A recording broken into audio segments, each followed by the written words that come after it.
The Kilo TT has been unanimously recommended as a great first fixed gear bike ever since it was introduced. But now there's new contenders on the block for great beginner fixed gears, and believe it or not, the Pure Cycles Premium is one of them.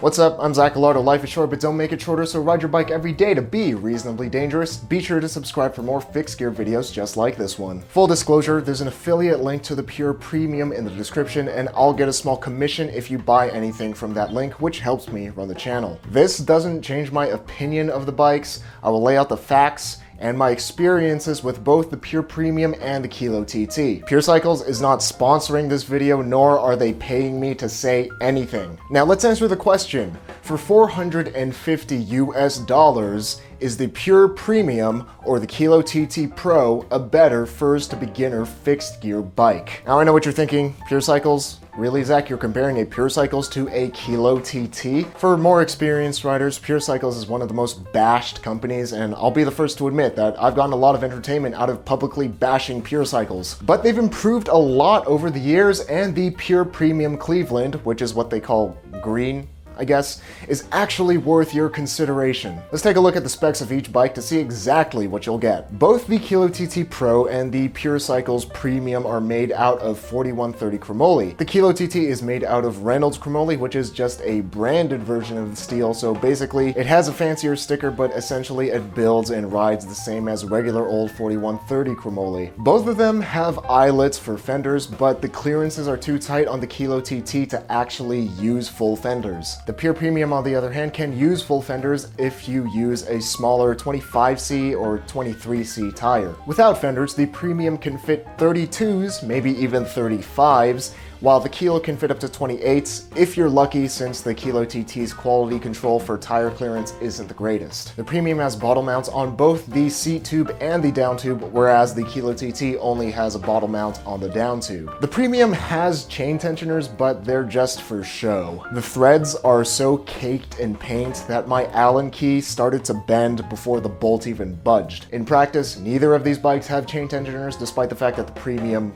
comes with them. Both frames have 1-inch head tubes, but the Premium has a 1-inch threaded headset compared to the Kilo TT's 1-inch threadless headset. Basically, threadless is more convenient and performs slightly better, whereas threaded is more versatile and it looks classier in my opinion. What I didn't like about the Pure's threaded setup though is that the lower quality headset naturally loosens over time and needs to be retightened periodically. The threadless headset for the Kilo TT doesn't need to be retightened periodically, but it does have its fair share of problems too. It's a 1-inch threadless headset, which is a weird size since the standard is 1 1/8 inch. That makes finding a stem a lot harder. The Kilo's seat post is also a non-standard size at 26.8 millimeters instead of the standard 27.2 millimeters that the Pure Cycles has. Both frame sets come equipped with lugged forks. The Premium even has a fancy Pure Cycles stamped fork crown, but the fork on the green Pure Premium confuses me. When I unboxed this thing, I thought that they made a mistake and mixed up the forks.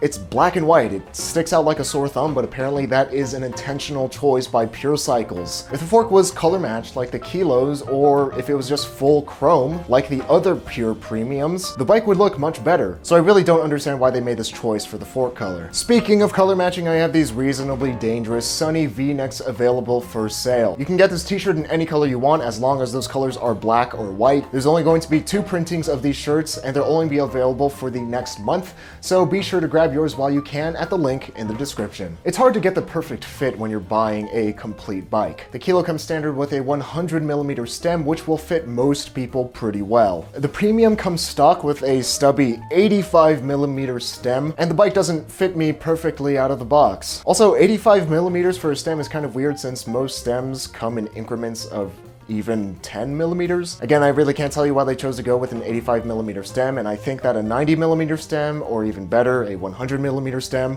would fit most people better. When it comes to fit, every millimeter counts. I do like the Premium's seat post though. It's a 2-bolt seat post, which is much easier to dial in than the Kilo TT's 1-bolt seat post. But, confusing again, Only the green Pure Premium comes with a 2-bolt seat post, whereas all the other ones have 1-bolt seat posts. The handlebars on both bikes are pretty comparable since they're both road drops with top-mounted brake levers. They're comfortable enough and they give you enough hand positions to ride hard. The Kilo saddle, though, is probably the worst thing on that bike, and I've yet to meet or hear of anybody that has liked that saddle. It's usually the first thing that people upgrade when they get a Kilo. The premium saddle is on the comfier end of stock saddles for me. Once I dialed in the saddle angle, which was pretty easy with the 2-bolt C-post, I was pretty happy with it, and I don't think that you absolutely have to replace it unlike most stock saddles. It feels similar to a Sella Italia Turbo, which is a good thing. The premium unfortunately doesn't include foot retention. The platforms are plenty grippy,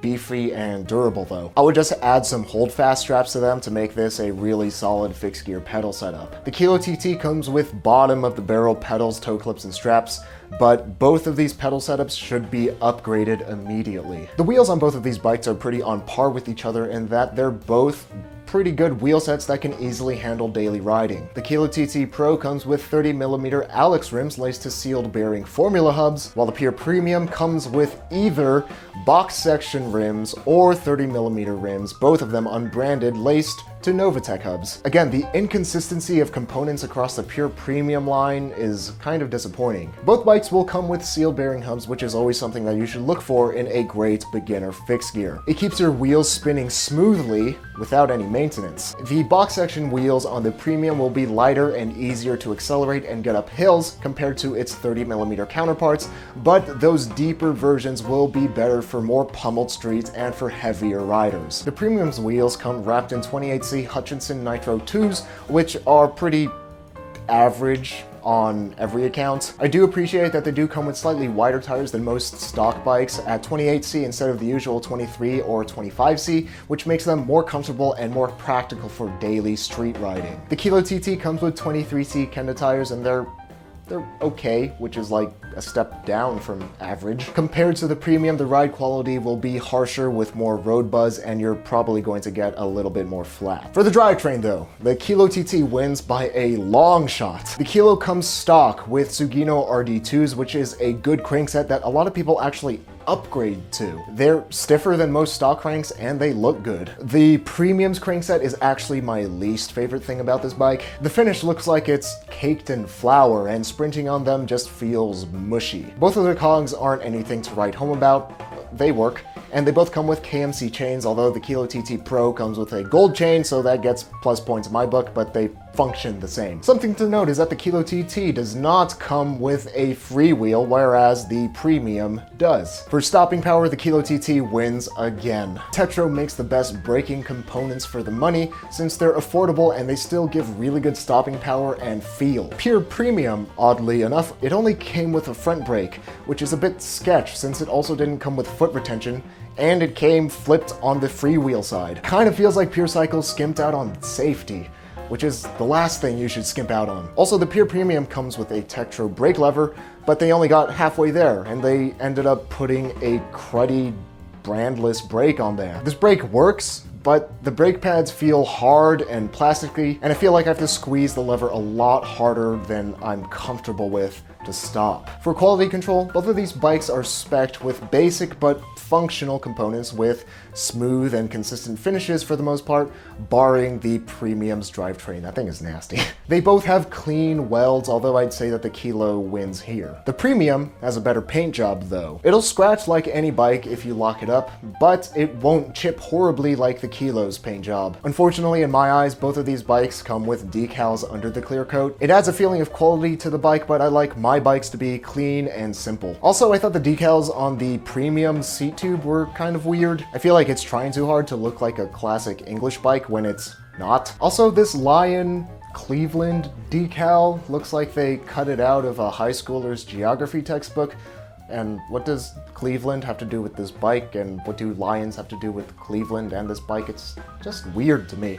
I guess it's more of an incentive to slap stickers on it. The stamped P on the Premium's dropouts and the branded fork crown are nice touches. Overall, I think the look of the green Cleveland Pure Premium looks better than the Kilo TT Pro, with its matching light brown bar tape and saddle, and the green looks pretty cool. The Kilo TT's fork is the most notable quality control issue between these two bikes. Some forks can fit up to 32C tires, whereas other forks can struggle to fit 25C tires. The Kilo TT's shoddy quality control on their forks really limits what tire size you can put on, which limits ride quality, performance, and flat protection. I really can't comment on the quality control of the Premium since this is the only one that I've seen in person, but on the bike that they sent me, there wasn't anything major that was wrong. Just a few inconsistencies in the welds, but nothing egregious. The Kilo TT has track geometry and it will ride like an aggressive track bike. The Kilo TT has externally butted tubes, is stiff, and will give an aggressive riding position. The Kilo sprints nicely and you can feel the power that you put through it. The Premium looks like it has more relaxed geometry than the Kilo at first glance, but it actually has a more responsive front end with 52 to 58 millimeters of trail compared to the Kilo's 68 millimeters of trail. Basically, the lower the trail number, the more responsive it is to steering. While the Premium feels mushy when sprinting, it is a more comfortable ride, and the responsive front end handles nimbly. The Premium doesn't have track geometry, so it sits lower to the ground, which makes pedal strike more of an issue. I had to learn that the hard way. The Premium can fit at least 32C tires, maybe even 35s, making it a much more versatile bike. That clearance also allows for full fenders, whereas you're stuck with clip-on fenders on the Kilo. The Premium also has 2 bottle mounts instead of 1, making it more suitable for longer rides. The Kilo is a track bike at its core and it wants to be ridden like one, with bursts of speed, but for shorter rides. Because it's a track bike, it does have some problems when it comes to commuting and street riding, but if that's what you really want, there are ways to solve those problems. So, which is a better buy? While the Kilo TT does have some glaring issues, mainly the fork consistency, I still think it's a better value overall for $450 in the US. That's important. The threadless headset is better than Pure's threaded headset. It comes with a quality brake setup and the drivetrain is leagues better than the Pure Premium. Just cross your fingers and hope you get a fork with good tire clearance. Remember, it's really hard or expensive to get a Kilo TT outside of the US. If you're in Europe, the Pure Premium is still a great buy if you can find it on sale for 340 to 400 euros. At its full price of 488 euros or $585,